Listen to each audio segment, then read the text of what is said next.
આ મઢે ખડ થઈ ગયું છે કીધું આ નવરો તો સફાઈ કરી આવું કીધું रुको जरा सबर करो बोला धक्का मुक्की नहीं करने का आराम से लेने का हाँ આવ્યો છો ખડ પણ બહુ થઈ ગયું છો ચારે બાજુ ખડ દેશ નથી ઉકલતી લાઈવ ઓલાને ફોન કરું अभी मजा आएगा ना भिड़ो।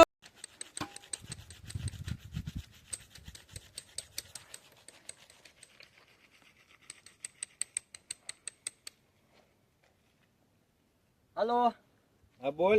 એટલે હાલે આયા આ મઢે ખડતો જો થઈ ગયો એ આયો હાલ, તું ક્યાં છો? આવે જલ્દી હાલ હું મઢે જ સૌ હાલ તો તું સોરવણ ચાલુ કરતા હું આવું. એ હા એ હારું હાલ.